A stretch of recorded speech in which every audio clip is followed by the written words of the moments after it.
साथियों, सभी लोगों को जन्माष्टमी की हार्दिक शुभकामनाएं और बधाई। आज डेट है 19 अगस्त 2022 और आज हम सभी लोग देखेंगे जो करंट की महत्वपूर्ण घटनाएं हैं उनके बारे में। तो चलिए देखते हैं आज का पहला सवाल क्या है उसके बारे में। तो साथियों, आज हम देखते हैं, आज जो दिया है पहला सवाल है, आज दुनिया भर में मनाया जाएगा विश्व फोटोग्राफी दिवस। तो हम लोग फोटोग्राफी दिवस के बारे में चर्चा करते हैं, क्या है इसमें खास, उन सभी चीज़ों के बारे में देखेंगे। तो फोटोग्राफी दिवस जो है साथियों, यह कब मनाया जाता है? तो अगर सवाल आता है यह कब मनाया जाता है,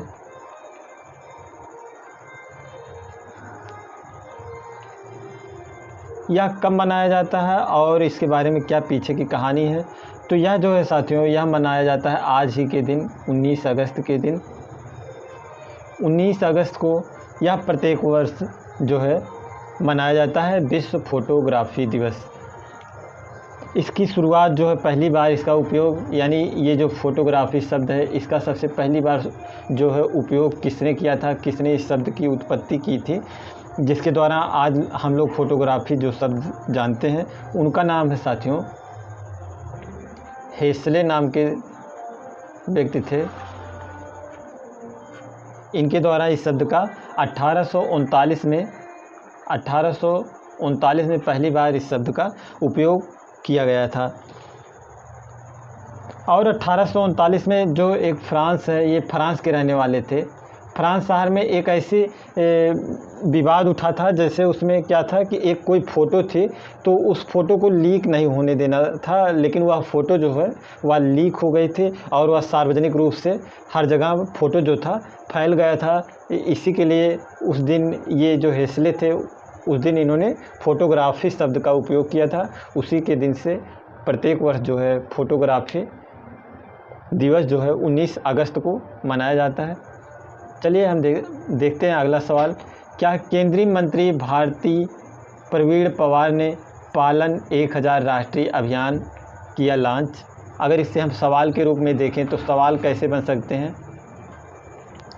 तो यहाँ पर आपका दे सकता है, पहले 2 वर्षों में बच्चों के विकास पर ध्यान केंद्रित करने के लिए हाल ही में शुरू किए गए राष्ट्रीय अभियान का नाम क्या है? तो इसमें हमने अभी पीछे देखा, वहाँ पर जो है उसका अभियान का क्या नाम है, पालन 1000। तो इस पालन 1000 ये है क्या, इसके बारे में हम लोग जानते हैं विस्तार से। पालन 1000, चलिए देखते हैं पालन 1000 के बारे में। तो यह जो है साथियों, स्वास्थ्य मंत्री जो हमारे हैं, स्वास्थ्य मंत्री वर्तमान समय में कौन है? स्वास्थ्य मंत्री यानी स्वास्थ्य जिसका सही होगा, यानी उसका मन जो होता है बहुत अच्छा होता होगा ना, जो स्वस्थ होते हैं उनका मन जो होता है अच्छा होता है। तो जो स्वास्थ्य मंत्री हैं उनका नाम क्या है, इस तरह से याद रखिएगा, मनसुख उनका नाम है। तो मनसुख जी जो हैं हमारे देश के इस समय वर्तमान में स्वास्थ्य मंत्री हैं। और अगर हम कहें राज्य स्वास्थ्य मंत्री कौन है, तो वह जो वहाँ पर हमने देखा वह है राज्य स्वास्थ्य मंत्री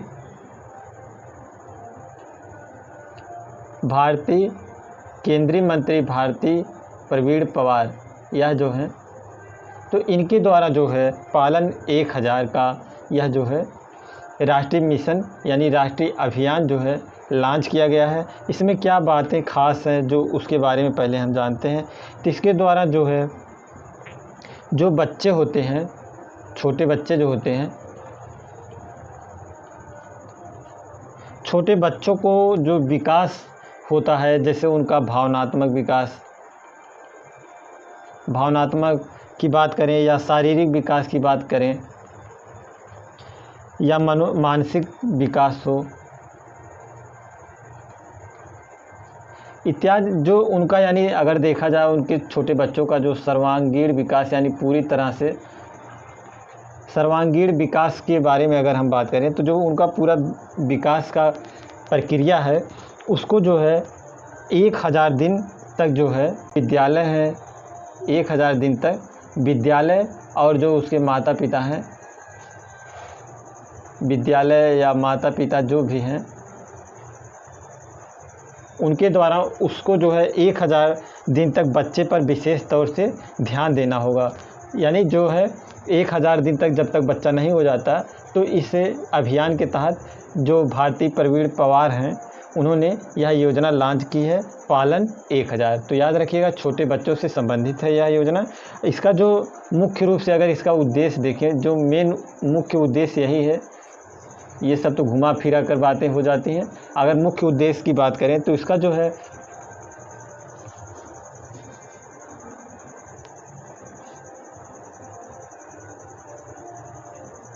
जो इसका मुख्य उद्देश्य है साथियों, जो बाल मृत्यु दर होता है, बाल मृत्यु दर जो होता है उसको कम करना है। बाल मृत्यु दर को कम करने के लिए क्या करना होगा, जो अगर एक रिपोर्ट आई 2014 में, अगर हम 2014 की रिपोर्ट की बात करें तो जो है हमारे यहाँ जो बच्चे जन्म लेते थे, 1000 बच्चा अगर पैदा होता है तो उसमें से लगभग कितने बच्चे जो हैं, 1000 बच्चे जो जन्म लेने वाले बच्चे हैं उनमें से 45 बच्चे जो हैं 45 बच्चे जो हैं मृत्यु उनकी हो जाती थी।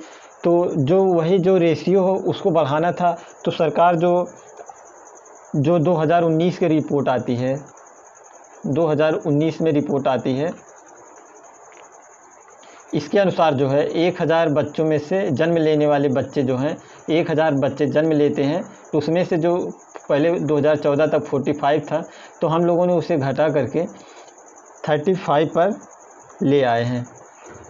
तो जो वर्तमान समय में 2019 की रिपोर्ट के अनुसार देखें, तब से अभी तक रिपोर्ट नहीं आई है, और जो 2019 से अब तक की रिपोर्ट है वह रिपोर्ट है 1000 बच्चों में 35 बच्चे की मृत्यु हो जाती है। और जो है इस रेशियो को जो है और कम करना है, यही लक्ष्य रखा गया है, जिससे कि इस तरह की जो मृत्यु दर होती है बच्चों की, 1000 बच्चों पर जो कितने बच्चे मर जाते हैं, उसी रेशियो को कम करना है। तो यह जो है 35 है इस समय। और हम चलते हैं आगे। अगर इसके बारे में और कुछ भी देखें और कुछ भी महत्वपूर्ण सवालों को देखें साथियों, तो जैसे अगर हम बात करें पंचामृत योजना संबंधित है, पंचामृत योजना किससे संबंधित है। और अगर हम बात करें जल जीवन मिशन की बात करें, जल जीवन मिशन, दूसरे पेज पर चलते हैं, यहाँ पर देखने में दिक्कत होगा।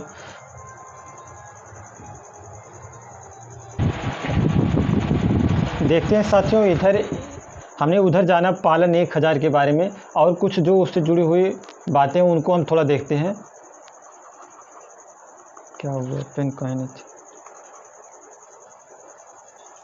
तो देखते हैं पंचामृत योजना, उधर हमने पालन वाला तो देखा, पालन 1000 जो है वो क्या था उसके बारे में हम जाने, और देखते हैं पंचामृत योजना क्या है साथियों। तो पंचामृत योजना कहाँ से लॉन्च हुई थी, तो यह जो है यूपी सरकार यानी यूपी गवर्नमेंट की जो मुख्यमंत्री योगी आदित्यनाथ के द्वारा शुरू किया गया था, यूपी सरकार के द्वारा। और यह किस चीज़ से संबंधित है, तो यह जो है गन्ने को बढ़ावा देने के लिए उत्तर प्रदेश सरकार ने गन्ने को बढ़ावा देने के लिए उत्तर प्रदेश में सरकार ने पंचामृत योजना का उद्घाटन किया था। ये जो पंचामृत योजना है गन्ने को बढ़ावा देने के लिए लॉन्च की गई थी। और अगर हम बात करें जल जीवन मिशन के बारे में, तो जल जीवन मिशन जो है साथियों, यह कब शुरू हुआ था, इसके बारे में अगर हम बात करें तो यह जो शुरू हुआ था पूछा जा सकता है, 17 अगस्त 2019 को यह शुरू हुई थी योजना।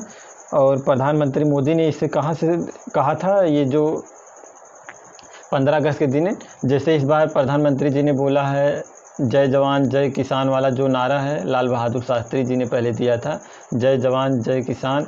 और फिर उसके आगे जो है कौन, ये अटल बिहारी वाजपेयी जो थे पूर्व प्रधानमंत्री, इन्होंने उसमें जोड़ दिया था जय विज्ञान शब्द जोड़ दिया था, और जय विज्ञान इन्होंने जोड़ दिया था। उसके बाद जो प्रधानमंत्री मोदी जी हैं इस बार, इन्होंने उसमें जोड़ दिया है जय अनुसंधान जोड़ दिया है। तो इसे भी याद रखिएगा। उसी तरह से जैसे 15 अगस्त 2019 में ये जल जीवन मिशन की शुरुआत प्रधानमंत्री मोदी जी ने लाल किले से घोषणा की थी इसकी शुरुआत करने के लिए। इसमें क्या होता है, हर घर जो है, हर घर नल से जल।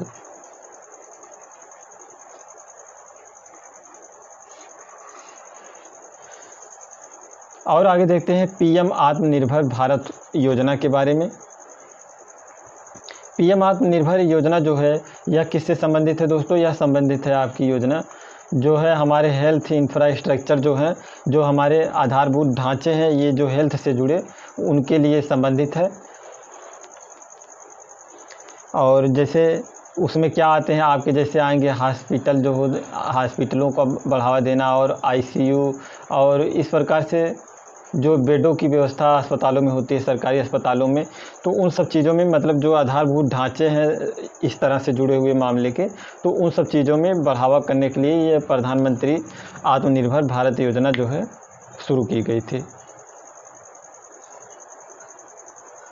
प्रधानमंत्री आत्मनिर्भर भारत योजना नहीं साथियों, यह थी जो प्रधानमंत्री आत्मनिर्भर स्वस्थ भारत योजना, यहाँ पर रहेगा स्वस्थ भारत योजना। इसे सही कर लीजिए। ये जो है स्वस्थ भारत, प्रधानमंत्री आत्मनिर्भर स्वस्थ भारत योजना, इसमें जो क्या है कि हेल्थ इंफ्रास्ट्रक्चर जो है हमारे, जो जर्जर होते चले गए हों, उन सब चीज़ों को सुधारना है। तो उसमें क्या आएंगे, जैसे हॉस्पिटल नए बनाना और जो पुराने हैं उनको मरम्मत करना, इन सब चीज़ों को ध्यान देना, और अस्पतालों में बेड और अच्छी तरह से सुविधा, साफ़ सफाई, इन सब चीज़ों पर ध्यान देने के लिए यह योजना जो है लाई गई थी। और आगे बढ़ते हैं, देखते हैं आगे कौन सी योजना है। टेम्पल 360 योजना, इसके बारे में देखते हैं। टेम्पल 360 ये कैसी योजना है, तो यह जो है संस्कृति मंत्रालय द्वारा जारी किया गया है। संस्कृति मंत्रालय के द्वारा जारी किया गया है। और इसके अध्यक्ष, अगर संस्कृति मंत्रालय के अध्यक्ष की बात करें तो कौन है वर्तमान समय में अध्यक्ष जो है, उनका नाम है जे किशन रेड्डी। तो इस समय जो है जी किशन रेड्डी जी जो है संस्कृति मंत्रालय के अध्यक्ष हैं। ये जी है, जे नहीं। और इसका उद्देश्य क्या है, इसके उद्देश्य के बारे में बात करें तो इसका उद्देश्य जो है साथियों, भारत के महत्वपूर्ण मंदिरों का जो है ऑनलाइन दर्शन कराना। जो जितने मंदिर हैं, उन सभी जो महत्वपूर्ण मंदिर हैं, उन सभी का ऑनलाइन दर्शन कराना है। ऑनलाइन दर्शन कराने के लिए इस योजना को शुरू किया गया है संस्कृति मंत्रालय के द्वारा। और देखिए आयुष्मान भारत योजना किससे संबंधित है, तो आयुष्मान भारत योजना जो है कब शुरू हुई थी, पहले इसे जानते हैं। यह 23 सितंबर 2018 को प्रारंभ हुई थी। कहाँ से प्रारंभ हुई थी साथियों, यह जो है रांची जो कि झारखंड में पड़ेगा, झारखंड की राजधानी है। झारखंड रांची से इसकी शुरुआत की गई थी। इसमें क्या है, जो 5 लाख रुपए तक का बीमा दिया जाता है। इसमें 5 लाख रुपए का बीमा दिया जाता है। जो बीपीएल के लोग हैं, यानी जो इसके योग्य होंगे, सभी को नहीं। तो यह योजना जो है यानी चिकित्सा क्षेत्र में, स्वास्थ्य क्षेत्र में जो है, स्वास्थ्य के लिए बीपीएल कार्ड धारकों को, जो गरीबी रेखा के नीचे रहते हैं, अगर उनको कोई गंभीर बीमारी जैसी होती है तो आयुष्मान भारत योजना के तहत 5 लाख रुपए तक की छूट दी जाती है। चलिए हम आगे बढ़ते हैं, देखते हैं अगला सवाल है। रूस में आयोजित होगा ओस्तोक 2022 सैन्य अभ्यास, इसके बारे में हम जानते हैं क्या है ये। तो यह जो है साथियों, ओस्तोक में जो है 5 सितंबर को साथियों 5 सितंबर को जो है यह एक सैन्य अभ्यास यहाँ पर जो है रूस के ओस्तोक शहर में जो है आयोजित किया जाएगा। ओस्तोक जो है वहाँ कोई स्थान है, शहर होगा या फिर उसके शहर के साइड वगैरह में जो है यह युद्धाभ्यास जो है किया जाएगा। तो इसमें कौन सा देश अगर बात करता है या कहाँ पर है, तो यह रसिया में है। सवाल बन सकता है, ओस्तोक को पूछ सकता है या रसिया में किस जगह पर होगा, तो वह ओस्तोक में होगा। तो इस प्रकार से सवाल बन सकते हैं।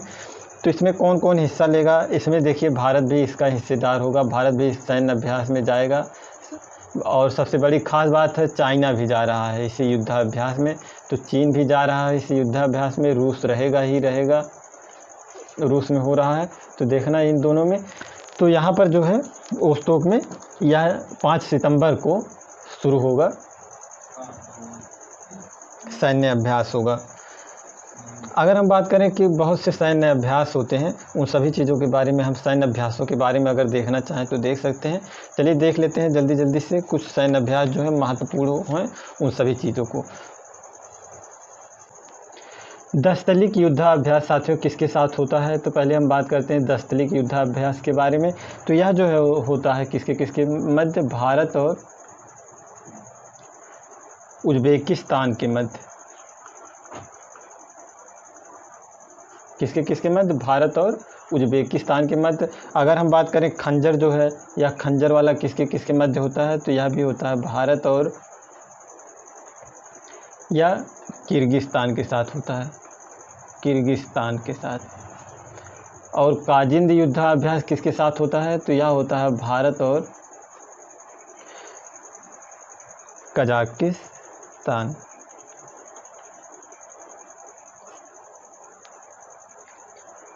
और बात करें अल नपाह जो है, यह किसके किसके मध्य होता है? तो यह जो होता है साथियों, इंडिया यानी भारत और ओमान के मध्य यह युद्धाभ्यास जो है, भारत और ओमान के मध्य कौन सा युद्धाभ्यास होता है? इसका नाम है अल नपाह। और बात करें मित्र शक्ति युद्धाभ्यास, यह किसके साथ होता है? तो यह जो होता है भारत और श्रीलंका के साथ, श्रीलंका के मध्य मित्र शक्ति युद्धाभ्यास किया जाता है। और संप्रीति युद्धाभ्यास किसके बीच होता है? तो यह होता है यानी इंडिया और जापान के मध्य। और अगर हम बात करें, यह जो है नहीं, ये जो संप्रीति वाला है यह होता है साथियों, गलत हो गया, यह संप्रीति जो होता है यह होता है बांग्लादेश के साथ, भारत और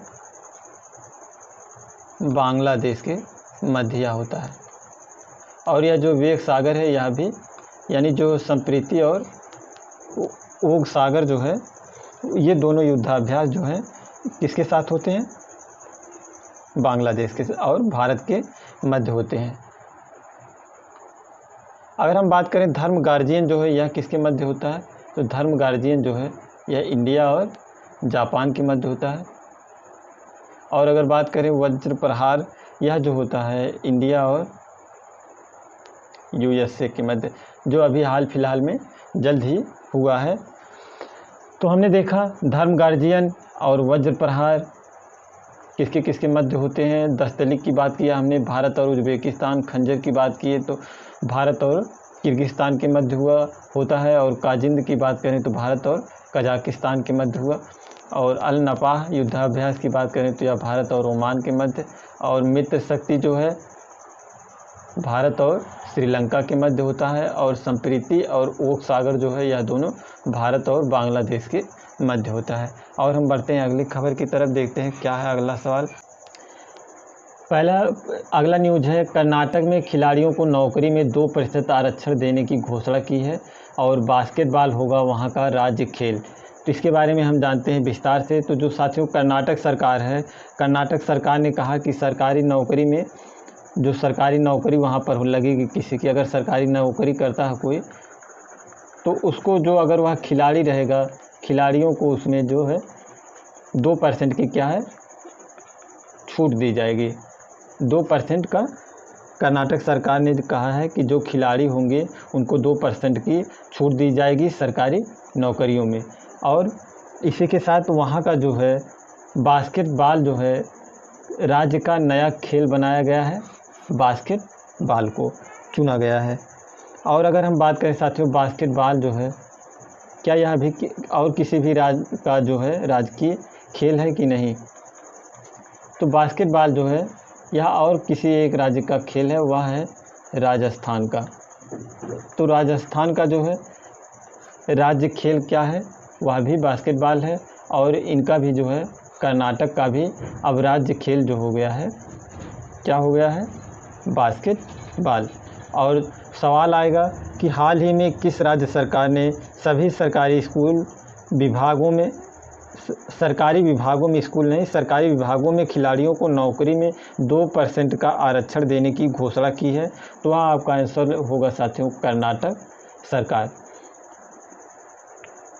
और इसी के साथ अगर हम कुछ इम्पॉर्टेंट चीज़ें इधर उधर की जुड़ी हुई चीज़ें देखना चाहें तो देखते हैं साथियों। जैसे अगर हम बात करें किस राज्य ने केसर ए हिंद, केसर ए हिंद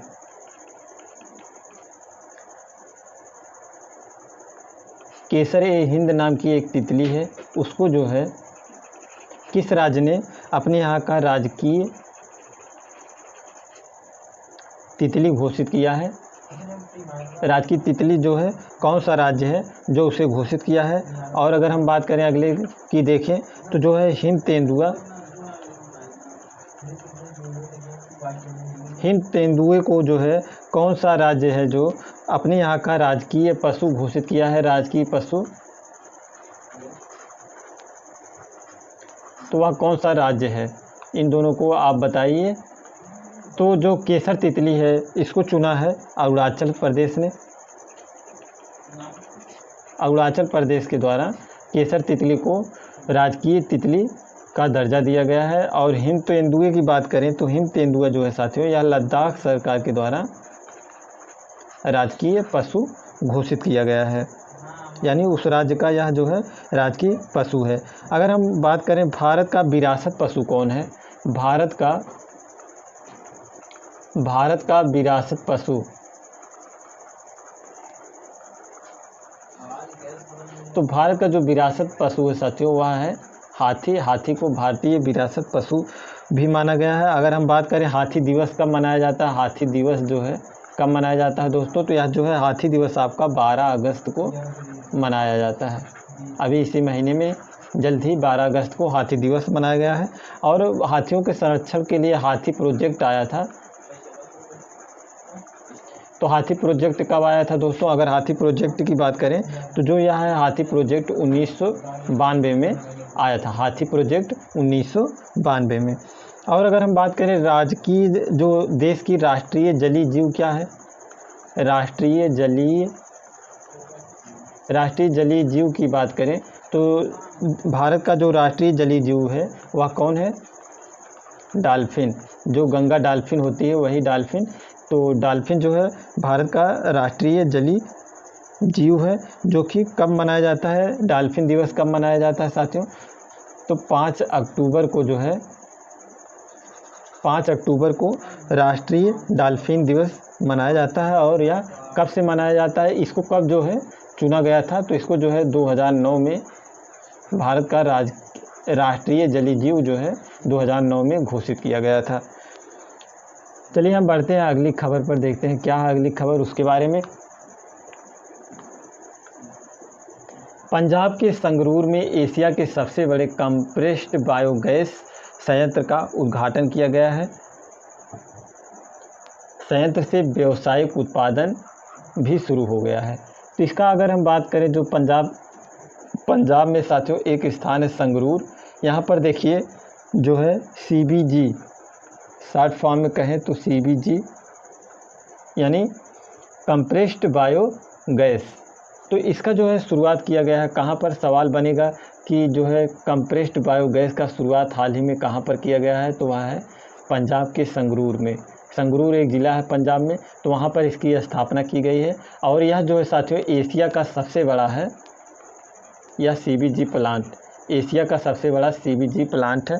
यानी जो एशिया में सबसे बड़ा CBG प्लांट खुला है वह कहाँ पर खुला है, आपका भारत में, और भारत के पंजाब राज्य में, पंजाब के संगरूर ज़िले में। तो पंजाब के संगरूर ज़िले में जो है एशिया का सबसे बड़ा कंप्रेस्ड बायोगैस संयंत्र का व्यावसायिक उत्पादन शुरू हुआ। यानी अब वहाँ से जो है यह बायोगैस जो है बनकर तैयार होने लगे और इसका भी जो है बिक्री भी होने लगी। तो इसकी ख़रीदारी कौन करता है, ये जो आपका है इंडियन ऑयल कॉरपोरेशन जो है IOC, ये सब इससे बायोगैस को खरीद रहे हैं। फिर उसका आगे जो करना होगा वो सब करेंगे, सप्लाई वगैरह। तो वहाँ से जो है ये IOC और इंडियन ऑयल लिमिटेड जो है ये सब चीज़ें वहाँ से इसकी बिक्री हो रही है। तो साथियों अगर हम पंजाब की बात करें, पंजाब के बारे में बात कर रहे हैं, तो पंजाब की बात करें दोस्तों, तो अगर हम बात करें पंजाब के CM कौन है इस समय, CM की बात कर लें तो पंजाब के जो CM हैं भगवंत मान, और किस पार्टी से हैं, अभी हाल ही में वहाँ पर भी जब चुनाव हुआ था आम आदमी पार्टी इससे संबंधित है। भगवंत मान इनका पूरा नाम है। वहाँ के सीएम यानी पंजाब के जो मुख्यमंत्री हैं उनका नाम है भगवंत मान। इन्होंने हाल ही में चर्चा में रहा पेंशन योजना एक लॉन्च हुई है वहाँ पर, पेंशन योजना जो कि चर्चा में रही, इसे भी याद रखिएगा। एक विधायक एक पेंशन, एक विधायक एक पेंशन। तो एक विधायक एक पेंशन यह कहाँ की योजना है? यह जो है पंजाब की योजना है जिसे भगवंत मान ने जारी किया। और अगर हम इसकी बात करें साथियों, यहाँ से जो है कितने का उत्पादन हो रहा है, जो व्यावसायिक कंप्रेस्ड CBG जो है उसका कितना एक दिन में उत्पादन हो रहा है। तो एक दिन में इसका उत्पादन की बात करें दोस्तों, तो एक दिन में जो उत्पादन हो रहा है 33.23 टन का उत्पादन एक दिन में वहाँ से किया जा रहा है। इसका सबसे यानी जो ये कंप्रेस्ड बायोगैस होता क्या है, इसके बारे में अगर हम बात करें तो ये जो बायोगैस यानी जो सड़ी गली चीज़ें होती हैं, सड़ी गली चीज़ों से बनाया जाता है। तो यह सबसे ज़्यादा इसमें उपयोग जो किस चीज़ का किया जा रहा है, जो पराली होती है, पराली बोले तो क्या होता है, पराली जो होती है धान की जो फसल काटी जाती है उसका जो अपशिष्ट बचता है, यानी जो पराली बचती है, जिसे पहले किसान पंजाब के, हरियाणा के, इधर साइड के दिल्ली से सटे हुए जो एरिया हैं वो लोग इस धान की जो अपशिष्ट होता था, पराली जो होता था, इसको जला देते थे। तो दिल्ली में पूरा स्मॉग छा जाता था और दिल्ली में प्रदूषण काफ़ी स्तर तक बढ़ जाता था। दिल्ली जो है दुनिया की सबसे, अभी हाल ही कल नहीं परसों यानी 16 तारीख की रिपोर्ट आई है, दुनिया की जो है दिल्ली सबसे प्रदूषित राजधानी है, प्रदूषित राजधानी।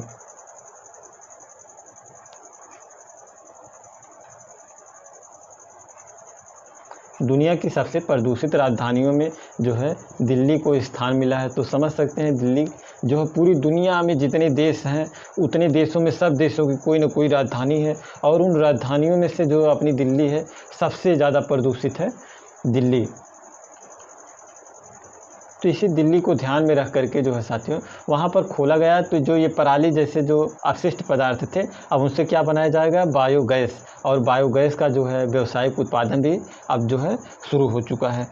तो और अगर हम इन्हीं से जुड़ी हुई कुछ बातों को देखें, अगर हाल ही में पूछा जाए कि ग्रीनफील्ड एथेनॉल संयंत्र कहाँ पर लगा है, ग्रीनफील्ड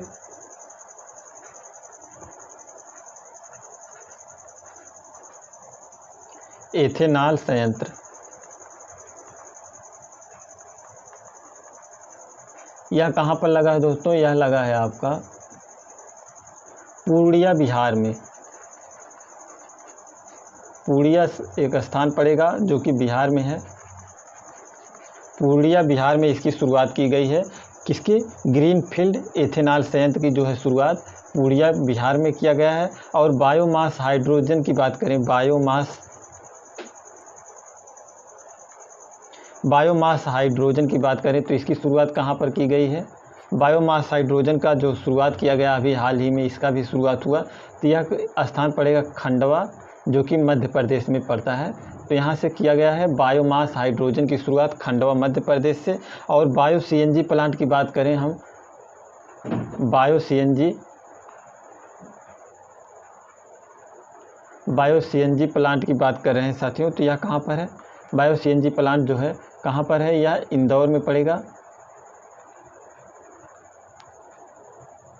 इंदौर जो कि यह भी MP में है। तो बायो CNG प्लांट कहाँ पर लगा है, इंदौर में है। और बात करें बायोमास हाइड्रोजन की शुरुआत कहाँ, खंडवा मध्य प्रदेश। और ग्रीनफील्ड एथेनॉल संयंत्र कहाँ, पूर्णिया बिहार में। और इसका जो हम बात कर रहे हैं CBG यानी कंप्रेस्ड बायोगैस का संगरूर पंजाब में। तो हम इतनी महत्वपूर्ण चीज़ों को देख चुके हैं और हम बढ़ते हैं अगले सवाल पर, देखते हैं क्या अगला सवाल उसके बारे में। केंद्रीय मंत्री नितिन गडकरी, जो हमारे केंद्रीय सड़क एवं परिवहन मंत्री हैं, कौन है, सड़क एवं परिवहन मंत्री कौन है दोस्तों, नितिन गडकरी।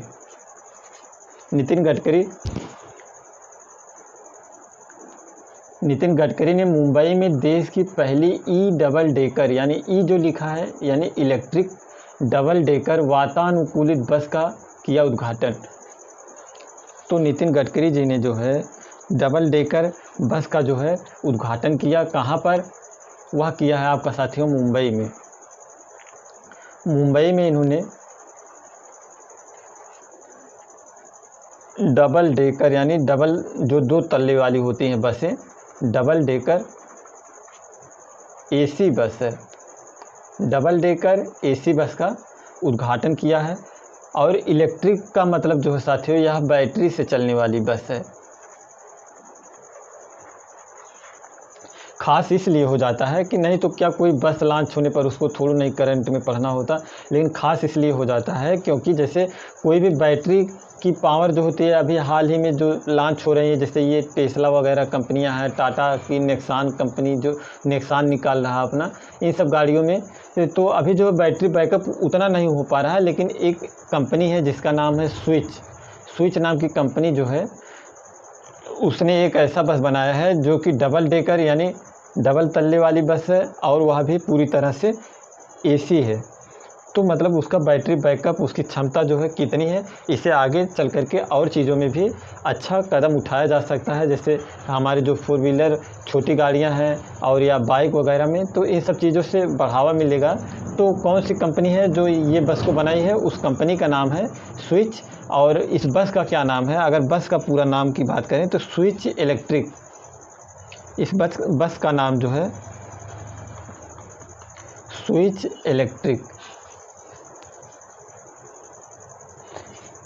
इलेक्ट्रिक व्हीकल 20, इसका पूरा नाम है स्विच इलेक्ट्रिक व्हीकल 20, इसका जो है पूरा नाम है। और कंपनी का नाम क्या है? यही जो है स्विच पूरा कंपनी का नाम है। अगर हम बात करें मुंबई की बात करें, मुंबई को अगर हम पूछें, मुंबई जो है साथियों यह किस द्वीप पर बसा हुआ है? तो मुंबई जो है सालसेट द्वीप है। किस द्वीप पर बसा है मुंबई? सालसेट द्वीप पर।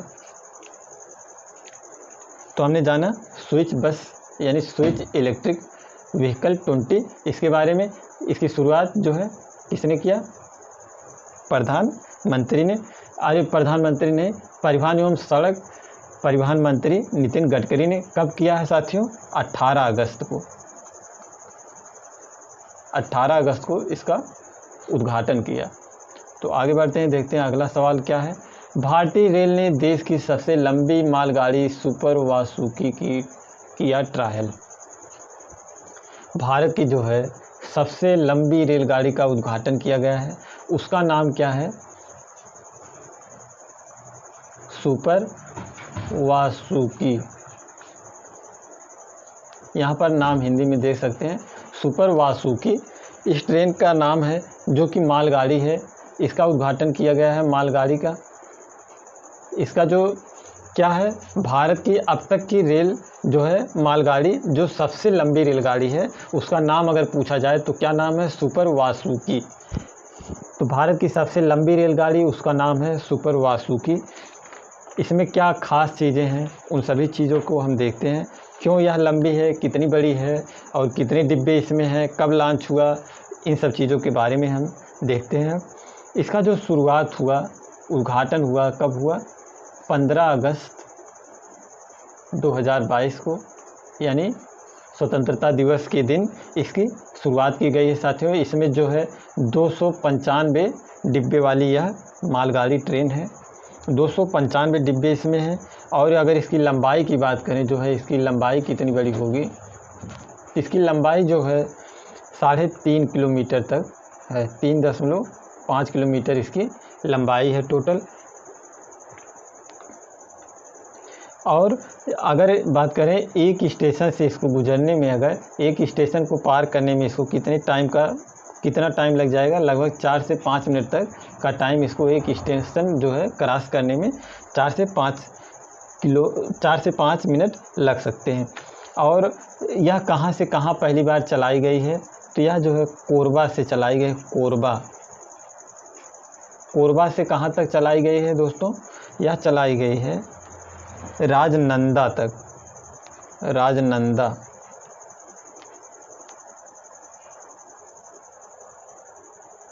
तो कहाँ से कहाँ तक चली है? कोरबा से राजनंदा। ये जो कोरबा है, कोरबा कहाँ पड़ेगा आपका?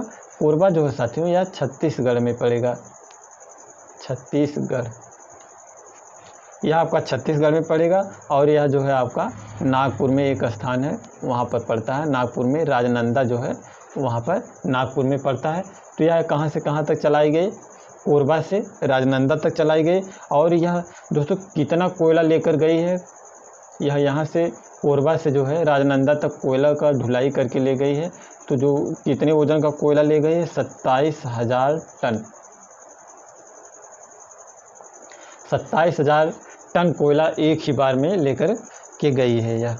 और अगर हम बात करें दोस्तों भारत में पहली ट्रेन कब चलाई गई थी, तो भारत में जो है फर्स्ट ट्रेन कब चली थी, तो वह चली थी मुंबई से थाड़े के बीच। सभी को पता होगा, मुंबई से थाड़े के बीच 1853 में मुंबई से थाड़े के बीच चलाई गई थी। अगर हम बात करें वर्तमान समय में रेल मंत्री कौन है, रेल मंत्री की बात करें तो वह हैं अश्विनी वैष्णव। अश्विनी वैष्णव जो है वर्तमान समय में रेल मंत्री है हमारे यहाँ के। और बात करें सबसे खास क्वेश्चन जो बन सकता है वह बनता है रेल बजट। पहले जो बजट आते थे, रेल बजट जो आते थे वो अलग अलग आते थे, रेल बजट और जो है प्लस आम बजट। रेल बजट और आम बजट को किस समिति के सिफारिश पर एक कर दिया गया, दोनों को जोड़ दिया गया। कौन सी समिति थी, उसकी सिफारिश पर जो है इसका दोनों को, रेल बजट और आम बजट को एक कर दिया गया। तो वह जो समिति थी उस समिति का नाम था विवेक देवराय समिति। तो विवेक देवराय समिति के निर्णय पर, सलाह पर जो है रेल बजट और आम बजट को दोनों को एक कर दिया गया था। और अगर हम बात करें साथियों कि जो है भारत में फर्स्ट किसान रेल कहाँ से कहाँ तक चलाई गई, फर्स्ट जो है किसान रेल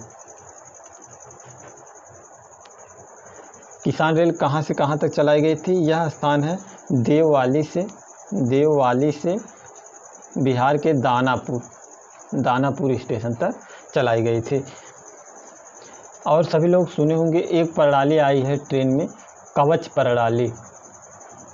यह प्रणाली जो है कवच प्रणाली जो है, जैसे अगर दो ट्रेनें, एक ट्रेन इधर से आ रही है और एक ट्रेन इधर से आ रही है, दोनों ट्रेनें आमने सामने अगर पड़ जाती हैं तो यह कवच प्रणाली जो है ट्रेनों के इंजन में लगा हुआ एक ऐसा डिवाइस होगा जिससे दोनों ट्रेनों में लगा होगा कवच ये प्रणाली।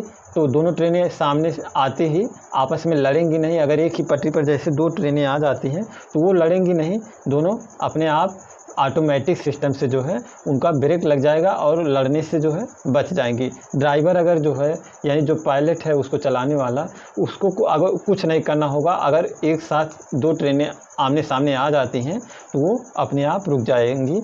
तो ये है कवच प्रणाली। कवच प्रणाली किससे संबंधित है, तो कवच प्रणाली जो है यह संबंधित है आपका रेलगाड़ियों को सुरक्षित रखने के लिए कि आपस में लड़ ना जाएं अगर एक ही साथ एक पटरी पर आ जाते हैं तो। और आगे बढ़ते हैं, देखते हैं आगे क्या सवाल है। एक और सवाल है, अंतिम सवाल है साथियों, यह है जल जीवन मिशन के तहत 100% हर घर जल प्रमाणन हासिल करने वाला राज्य कौन सा है। तो यह जो है जल जीवन मिशन, इसकी चर्चा भी हमने पीछे भी की थी। तो यह कब आई थी जल जीवन मिशन जो योजना है, यह जल जीवन मिशन जो है 15 अगस्त 2019 को जारी हुई थी प्रधानमंत्री मोदी के द्वारा। लाल किले से जब वह भाषण दे रहे थे तो वहाँ से बोले थे। तो क्या है जल जीवन मिशन, इसके तहत जो है, इस मिशन के तहत जो है सभी घरों तक जल की सुविधा जो है पहुंचाना होता है। यानी टोटी के द्वारा हर घर में जल को सरकारी तौर तरीके से वहां पर पहुंचाना होता है सभी के घर, यानी हर घर जल। तो इसका जो है पहले भी जो था वही राज्य था और उसको अब उस राज्य को जो है प्रमाण भी मिल गया, प्रमाण पत्र। यानी अब वह पूरी तरह से जो है कोई भी ऐसा घर नहीं है जो नल के द्वारा जल ना पाता हो, यानी शुद्ध जल सरकारी विभाग की तरफ से उसे मिलता है। तो वह कौन सा राज्य है, तो वह राज्य है जो आपका गोवा है। गोवा ऐसा पहला राज्य है जहाँ पर हर घर जल जो है मिलता है नल के द्वारा। तो जल जीवन मिशन के तहत जो है वहाँ पर सभी घरों को इस प्रकार की सुविधाएं मिलती हैं, उसका प्रमाण पत्र भी उसे मिल गया। और हम अगर बात करें साथियों गोवा के बारे में, गोवा जो है काफ़ी ख़ास है। तो गोवा के बारे में बात करें तो भारत का पहला कौन सा राज्य है जो कि रेबीज मुक्त है? रेबीज मुक्त है यानी रेबीज जो है यह बीमारी जो है कुत्तों के काटने से होती है, कुत्तों को काटने से। तो रेबीज मुक्त वह पहला कौन सा राज्य है जो रेबीज से मुक्त है? तो वह है गोवा। जो गोवा है रेबीज मुक्त पहला राज्य है। पहला राज्य नहीं यानी वहाँ पर जो है कुत्तों के काटने से जो है या किसी भी उस तरह के जानवर जो हैं उनके काटने से रेबीज नहीं होता, वहाँ पर सभी रेबीज मुक्त है यानी सभी को टीका वगैरह लग चुका है। और अगर हम बात करें जो रेबीज का ये कौन सा वो जो वायरस होता है उसको क्या कहते हैं? रैबिडो वायरस। रैबिडो वायरस उसका नाम है। रेबीज के जो वायरस है उसका नाम है रैबिडो वायरस। अगर रेबीज को इंग्लिश में क्या कहा जाता है? इसका इंग्लिश में नहीं यानी इसका जो वैज्ञानिक नाम है उसको कहा जाता है हाइड्रोफोबिया। क्या कहा जाता है? हाइड्रोफोबिया। हाइड्रोफोबिया के नाम से भी इस रेबीज बीमारी को जाना जाता है। इसकी दवा जो है, दवा किसने खोजी थी? दवा की जो खोज हुई थी उन्होंने किसने किया था? एक बहुत मशहूर वैज्ञानिक हैं, उनका नाम है लुई पाश्चर। लुई पाश्चर ने इसकी जो है दवा रेबीज की खोज की थी, लुई पाश्चर ने। और अगर हम बात करते हैं यूनिफॉर्म सिविल कोड यानी जो है समान सिविल संहिता की बात करें तो यह समान सिविल संहिता यानी जो है इसको जारी करने वाला पहला राज्य कौन सा है? समान सिविल संहिता जो है इसको जारी करने वाला पहला राज्य भी जो है वह गोवा है।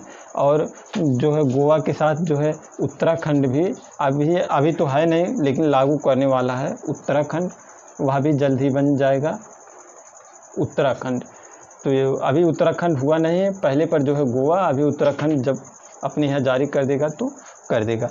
तो और अगर हम बात करें जीएसटी संग्रहालय कहाँ पर है? तो जीएसटी का संग्रहालय जो है पणजी में है। पणजी जो है गोवा की राजधानी जो है पणजी है। तो जीएसटी का जो संग्रहालय कहाँ पर साथियों? वह पणजी में है। और अगर हम बात करें विधानसभा सीटें कितनी हैं गोवा में? गोवा में जो है गोवा विधानसभा सीट कितनी है? यहाँ पर विधानसभा की जो सीटें हैं वह 40 हैं। अगर यहाँ के सीएम की बात करें, मुख्यमंत्री जो हैं, मुख्यमंत्री यहाँ के कौन हैं? प्रमोद सावंत। प्रमोद सावंत जो है यहाँ के मुख्यमंत्री हैं। तो हमने आज बहुत सी चीज़ों को देखा है करंट में।